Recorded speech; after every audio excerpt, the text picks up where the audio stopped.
Hello guys, welcome back to our channel.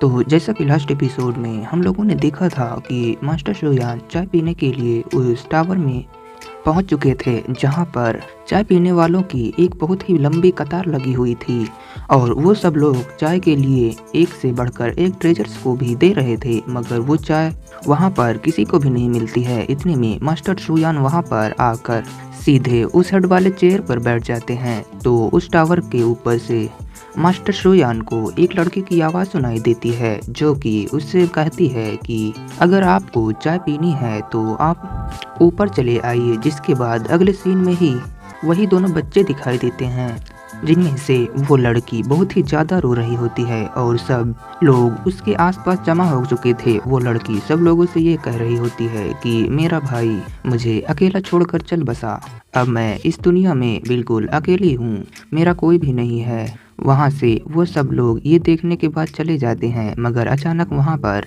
एक बूढ़ा man आता है, जो कि उसे देखकर वहाँ उसके पास चला जाता है और वहाँ जाकर बैठ जाता है और उससे कहता है कि तुम्हारे भाई के बारे में सुनकर मुझे बहुत ही बुरा लगा। मैंने सोचा नहीं था कि इतनी यंग एज में तुम्हारा भाई चल बसेगा। यह कहते हुए वो उससे एक गोल्ड स्टोन देने की कोशिश करता है, मगर फिर अचानक से वो अपना हाथ पीछे खींच लेता है और कहता है कि ब्लैक टर्टल वो लोग भी इन्वेस्टिगेशन कर रहे हैं। यह सुनकर वो लड़की हैरान हो जाती है और कहती है कि हुन लॉन्ग मास्टर, ये आप हैं। असल में वो भी एक जासूस होता है। उसे देखकर वो लड़की कहती है कि मैं सुआन जिंगलिंग के लिए काम कर रही हूँ और फिलहाल मैं एक अंडरकवर एजेंट हूँ। और वो अपना कोड नेम भी बता देती है कि मेरा कोड नेम 99 है। ये सुनते ही वो ओल्ड मैन कहता है कि अच्छा तो ये तुम हो, और 98 को क्या हुआ? क्या उसने खुद को इस मिशन के लिए कुर्बान कर दिया? और वैसे तुम लोग यहाँ पर कर क्या रहे हो? इतने में उस लड़की के भाई को दिखाया जाता है, जो कि नींद में करवटे बदल रहा था और बहुत जोर जोर से खर्राटे लेकर सो रहा था।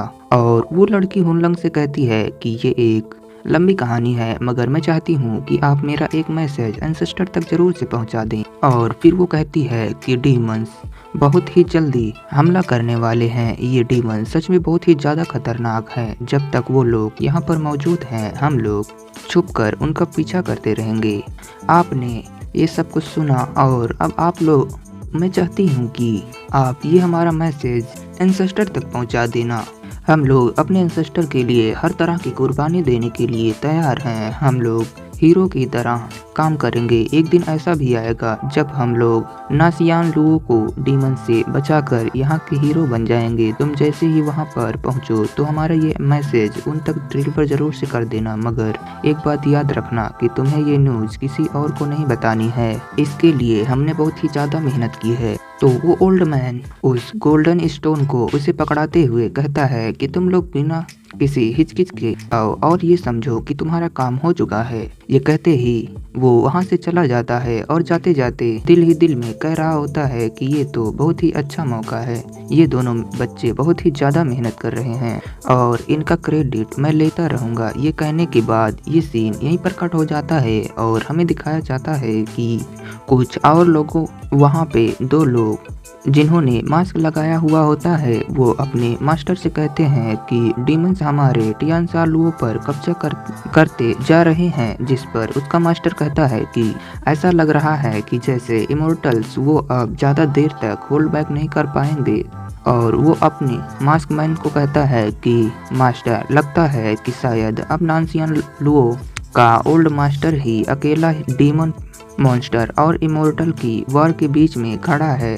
पिछले 6 दिनों में वो लगातार आगे ही बढ़ता जा रहा है और किसी से नेगोशिएशन करने के लिए तैयार ही नहीं है। ये सुनकर उनका मास्टर कहता है कि सच में ये एंसेस्टर तो वाकई में काबिल तारीफ है। ये लोग 6 दिन से लगातार आगे बढ़ रहे हैं और अभी तक इन्होंने अपना एक कदम भी पीछे नहीं हटाया है। ऐसा लग रहा है कि जैसे ये पूरी दुनिया पर कब्जा करना चाहते हैं। मगर फिर वो सर्वेंट कहता है कि मास्टर, आप बेफिक्र हो जाइए, मैंने अपने बहुत सारे लोगों को पहले ही भेज दिया है। वो लोग सीक्रेटली हमें प्रोटेक्ट करते रहेंगे। वो एंसेस्टर कभी भी हमारे क्लोज ही नहीं आ पाएगा। उनका मास्टर इस पर कहता है कि नहीं, ये काफ़ी नहीं है, हम उन्हें इस तरह से नहीं रोक सकते हैं। जिस पर वो वॉरियर्स कहते हैं कि मास्टर, आपको क्या लगता है कि एंसेस्टर के सामने ये सब लोग नहीं टिक पाएंगे? तो उनका मास्टर कहता है कि हम लोग एक जाल में फंसे हुए हैं, इसीलिए हम लोग किसी तरह से फाइट नहीं कर सकते हैं। जिस पर वो वॉरियर्स कहते हैं कि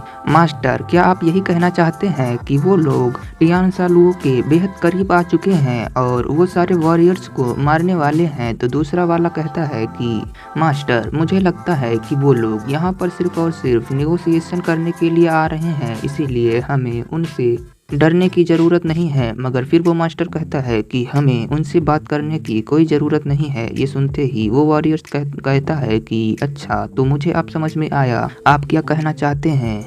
यही वजह है कि हम लोग किसी को भी ऑफेंड नहीं करते हैं। आप यही चाहते हैं कि वो एंसेस्टर यहाँ पे आए और जब उनके साथ नेगोशिएशन करने वाला कोई भी ना हो तो वो लोग खाली हाथ यहाँ से वापस चले जाएं। ये सुनकर वो लोग काफ़ी खुश होते हैं और कहते हैं कि आपका प्लान तो वाकई में काबिल तारीफ है। जिस पर मास्टर उनसे कहते हैं कि जाओ और जाकर फौरन से इस प्लान को अंजाम दो। ये कहने के तुरंत बाद वो दोनों वॉरियर्स वहाँ से चले जाते हैं और वो मास्टर कहता है कि मैंने सोचा भी नहीं था कि मुझे इतनी जल्दी अपने प्लान को एडवांस लेवल तक करना पड़ जाएगा।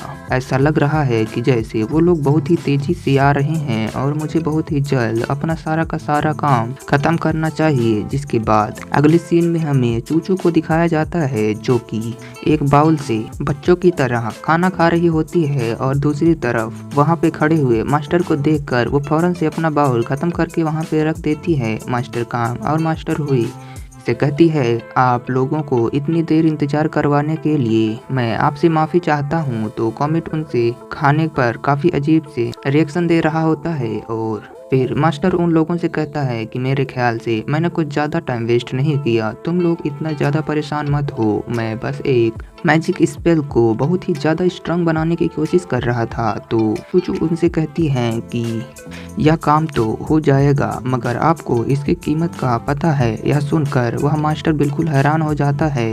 उसे बिल्कुल भी उम्मीद नहीं थी कि इसके लिए वो उनसे पैसे मांगेंगे और इतने में चूचू कहती है कि मुझे खाने के लिए एक और नूडल्स का बाउल चाहिए। इसके बाद दूसरी तरफ हमें मास्टर शुयान को दिखाया जाता है। वो एक लड़की के सामने बैठे हुए होते हैं और वो लड़की मास्टर शुयान के लिए चाय बना रही थी और मास्टर शुयान के लिए वो चाय बनाने में बिजी होती है। तो मास्टर शुयान एकटक उसी लड़की को देख ही जा रहे होते हैं कि वो किस तरह से चाय बना रही है। असल में वो लड़की अपनी एनर्जी का इस्तेमाल करते हुए स्पिरिचुअलिटी बनाने की कोशिश कर रही थी। वो सारे के सारे चाय को एक बड़े कंटेनर के अंदर डालकर मास्टर शुयान के सामने रख देती है और फिर एक दरख्त से 2 पत्ते तोड़कर उस चाय की केतली में डाल देती है, जिसकी वजह से वो उनके अंदर घुल जाती है। ये देखकर सानियन कहती है कि सच में आपको चाय बनाती हुए देखकर काफ़ी अच्छा लगा। तो वो लड़की उनसे कहती है कि आप लोगों के सामने मुझे अपने स्किल को दिखाकर काफ़ी अच्छा फील हो रहा है। वो मास्टर शुयान के लिए एक कप में थोड़ी सी टी निकालती है और कहती है कि आप इसे टेस्ट करें कि ये कैसी बनी है। तो मास्टर शुयान वो चाय उठाते हैं और अपने पास ले आते हैं और उसे स्मेल करके कहते हैं कि इसकी स्मेल काफ़ी ज़्यादा अच्छी है। तुम्हारे पीछे ये जो स्पिरिचुअल ट्री है ये तकरीबन 10,000 साल पुराना है। ये सुनकर वो लड़की हैरान हो जाती है और कहती है कि सच में आप तो वाकई में काफ़ी इंटेलिजेंट हैं और बहुत कुछ जानते हो। मैंने सोचा भी नहीं था कि आपकी आई इतनी अच्छी होगी, मगर बदकिस्मती से 3 अलग अलग ट्राइब के लोग एक दूसरे से लड़ने के लिए पूरी तरीके से तैयार बैठे हुए हैं। हम लोगों ने सोचा था कि इस इमोर्टल वर्ल्ड में आपके जैसा एक ग्रेट इमोर्टल भी मौजूद होगा। पता नहीं आप इस वार को इग्नोर क्यों कर रहे हैं। क्या आप मुझे बता सकते हैं कि आप मेरे टावर में क्या करने के लिए आए हैं? तो मास्टर शुयान उसे कोई भी जवाब नहीं देते हैं और अपनी चाय पर फोकस करते हैं और उसका टेस्ट फील करते हुए कहते हैं कि ये चाय काफ़ी अच्छी है। ये सुनकर वो लड़की हैरान हो जाती है और स्पिरिचुअल ट्री की तरफ देखते हुए कहती है कि कहीं ऐसा तो नहीं कि यह शख्स जब नीचे आया था तो ये सिर्फ इसी वजह से यहाँ पे अटैक किया था। मगर दूसरी तरफ सानिया उस लड़की से कहती है कि आप स्पिरिचुअलिटी के बारे में शायद नहीं जानती, यह हमारे मास्टर को काफी ज्यादा पसंद है, इसीलिए मैं चाहती हूँ कि आप इसकी कीमत बताएं।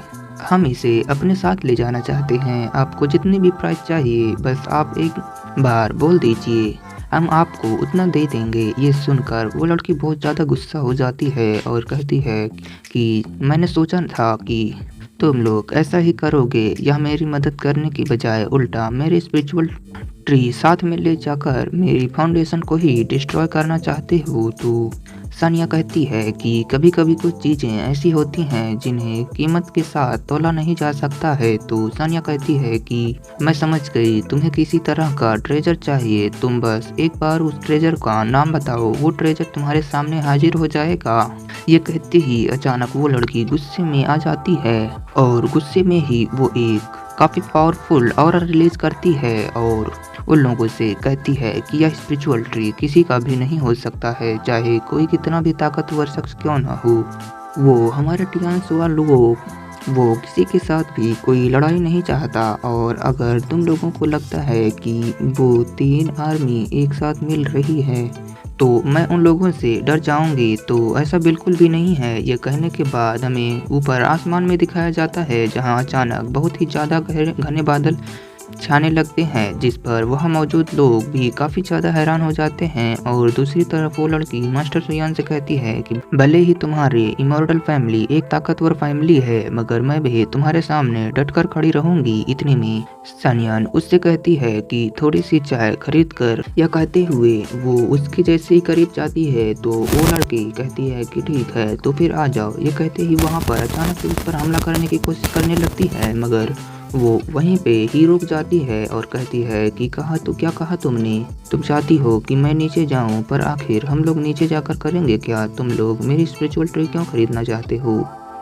तुम लोग ही तो खुद यहाँ पर आए थे और मेरे होस्ट की सीट पर जाकर बैठ गए थे, जिसका मतलब साफ था कि तुम लोग यहाँ पर एक जंग छेड़ना चाहते हो, और यह खबर मुझे बहुत ही पहले मिल गई थी। यह सुनकर सानिया हंसते हुए कहती है कि लगता है आपको कोई गलतफहमी हो चुकी है, असल में हम लोग यहाँ पर नए आए हैं तो इसीलिए हमें यहाँ के रूल्स के बारे में मालूम नहीं है। अगर हमें पता होता कि वो होस्ट की सीट पर बैठने का मतलब जंग होता है तो हम लोग उस पर नहीं बैठते। तो वो लड़की कहती है कि अच्छा तुम लोग यहाँ पर इमोर्टल्स के इंस्ट्रक्शन पर नहीं आए हो, तो फिर तुम लोग यहाँ पर क्यों हो? तो सानिया कहती है कि इस दुनिया में कोई भी ऐसा नहीं है जो कि हमें ऑर्डर दे सके, कोई इमोर्टल फैमिली तो बिल्कुल भी नहीं। जिस पर वो लड़की दोबारा कहती है कि मुझे बताओ तुम लोग यहाँ पर क्या करने आए हो? तो इतने में मास्टर सुयान अपना कप नीचे रखते हुए अपनी बॉडी से हल्की सी एनर्जी को रिलीज करते हैं और कहते हैं कि हम यहाँ पर सिर्फ चाय पीने